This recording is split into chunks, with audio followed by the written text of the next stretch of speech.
Welcome from all of us at He Is Risen Ministries. Your support by subscribing and giving a thumbs up helps us keep creating videos that inspire and equip those seeking a deeper walk with the Lord. I'm grateful you're here. Today we're talking about something every married couple faces, whether they've been together 5 years or 50. The simple truth that marriage can be hard, and the beautiful truth that God understands that struggle, speaks into it, and offers both comfort and direction. The Bible doesn't hide the difficulty. In fact, it's incredibly honest about it. Passages like Genesis 2, Ephesians 5, 1 Corinthians 7, Colossians 3, and 1 Peter 3 give us a clear picture. Marriage is a gift, but it's a gift you have to steward. It's a place where two imperfect people try to reflect the love of a perfect Christ. And because of that, there will be tension. There will be misunderstandings. There will be seasons when you feel out of rhythm. But there can also be healing, laughter, tenderness, restoration, and joy deeper than either person could create on their own. Let's take a moment to unpack some of what Scripture says and talk about how this plays out in everyday life. In Genesis 2, God says it's not good for man to be alone, and He creates woman as a helper suitable for him. That word helper doesn't mean assistant or sidekick, it means partner. It's the same word used to describe God helping His people. So from the very beginning, marriage is built on unity, companionship, and mutual support. Then in Ephesians 5, Paul points to marriage as a picture of Christ and the church. Husbands are called to love their wives the way Christ loves the church, sacrificially, generously, and with deep tenderness. Wives are called to respect and support their husbands the way the church responds to Christ, with trust and partnership. It's not about control. It's not about competition. It's about reflecting the heart and character of Jesus in the way we love each other.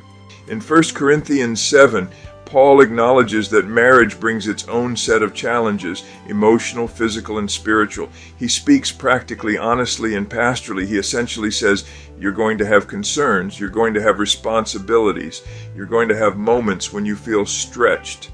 And in Colossians 3, he reminds both husbands and wives to clothe themselves in compassion, kindness, humility, gentleness, and patience. Then he adds, bear with one another. That phrase alone is a reminder that marriage requires endurance, forgiveness, and a choice to stay soft-hearted even when life gets tough. And over in 1 Peter 3, husbands and wives are urged to honor each other, to treat each other with understanding, to see each other as co-heirs of the grace of life. So the Bible doesn't paint marriage as a fairy tale. It paints it as something holy, something meaningful, something that takes work, something God Himself is involved in. Now let's break that down in simple everyday language. Marriage is wonderful, but it's also two people with different personalities, backgrounds, habits, wounds, expectations, dreams, and quirks, trying to build one life that's not small. That's huge. And because of that, God gives guidance, not to restrict us, but to protect us. When Scripture calls husbands to love their wives like Christ loves the church, it means loving her even when she's having a rough day, even when you don't understand her feelings, even when the two of you aren't seeing eye to eye. It means choosing to listen before reacting. It means putting away harsh words, sarcasm, or defensiveness. It means seeing her as a treasured gift entrusted to your care. And when Scripture calls wives to respect their husbands, it's not telling them to shrink back or remain silent. Respect is about lifting him up, not tearing him down. It's about encouraging him when he feels defeated. It's about trusting that God is working in him even when his flaws feel obvious. It's about partnering with him rather than competing against him. And for both, husbands and wives alike, Scripture calls for patience, forgiveness, compassion, and humility. These aren't dramatic traits, they're quiet ones, but they are powerful. They soften arguments. They carry you through misunderstandings. They build trust over the long haul. So let's talk about real-life examples, because theory is one thing, but living it out day to day is where the challenge shows up. Think of marriage like owning a house. When you first move in, everything feels exciting. The paint looks fresh, the furniture is new. You don't notice the squeaky hinge on the bathroom door or the little crack in the ceiling.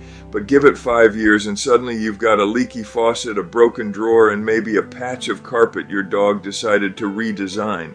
A house requires maintenance, so does a marriage. No one looks at a house with peeling paint and says, Well, I guess this place just wasn't meant to last.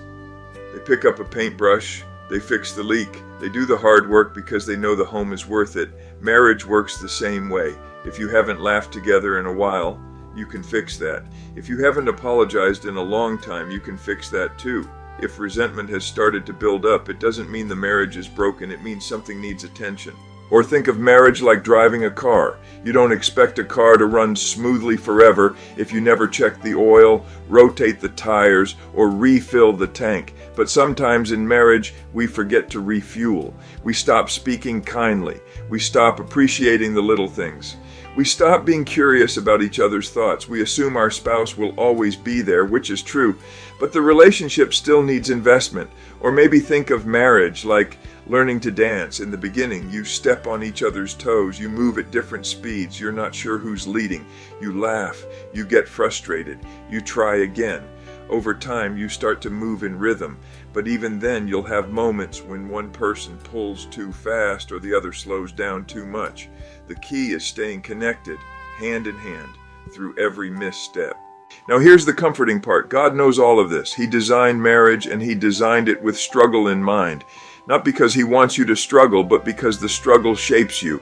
It teaches you to love like Christ loves, to forgive the way He forgives, to grow in patience, to become more compassionate, to see your spouse not through the lens of frustration, but through the lens of grace. And here's another encouraging truth. You're not doing this alone. God is not standing on the sidelines watching you try to figure marriage out by yourself. He is actively inviting you to bring Him into the conversation, into the arguments, into the quiet moments, into the decisions, into the healing. If your marriage feels heavy right now, you're not failing. You're simply human. Difficulty doesn't mean defeat. Sometimes it means God is preparing you for growth. Sometimes it means something needs to be brought into the light. Sometimes it means you and your spouse are entering a new chapter and learning how to walk through it together. And for anyone who feels overwhelmed or maybe even discouraged, hear this. You are not alone. Countless couples have gone through hard seasons and come out stronger, more united, and more tender toward each other, and God can do that for you too. So let me offer a gentle challenge. If you're married, take some time this week to reconnect in a simple way. Maybe ask your spouse what's been on their mind lately. Maybe express appreciation for something they do regularly that you've come to take for granted. Maybe apologize for something small that you dismissed but they felt deeply. If you're going through conflict, invite God into it, not with a big dramatic prayer, but with a quiet, honest one. Something like, Lord, show me how to love right now. That prayer alone can soften a whole conversation. If you're struggling with communication, try starting small. Ask questions, listen without preparing your response, speak gently, give each other room to be human. And if your marriage is in a good place right now, nurture it, celebrate it, protect it. Even healthy marriages need intentional care. As you move forward, remember this. A Christ-centered marriage isn't a perfect marriage. It's a marriage where two imperfect people keep coming back to Christ again and again and asking Him to help them love well. It's a marriage where forgiveness flows freely, where grace is normal, where tenderness grows over time. It's a marriage where Christ is reflected, not because the couple never struggles, but because they invite Him into every struggle they face. And now, as we wrap up, I want to leave you with peace and encouragement. Marriage is a journey, a long one, a meaningful one, and God walks it with you. He sees the tears you've cried in private. He sees the effort you've made that went unnoticed. He sees the love you've given even when it wasn't returned right away. And He sees the desire in your heart to build something beautiful with the person you've committed your life to. He is with you in every moment of that journey, strengthening you, guiding you, softening you, and reminding you that the love He pours into you is the same love that can flow through you. Thank you for spending this time with us. I pray this has encouraged you, comforted you, and reminded you that marriage is not just a human idea, it's a divine one, and God is faithful to help you nurture it. Have a question you'd like answered in a future video? Leave it in the comments below. For now, be blessed in the assurance that the one who loved us first has prepared a place for you in His eternal kingdom.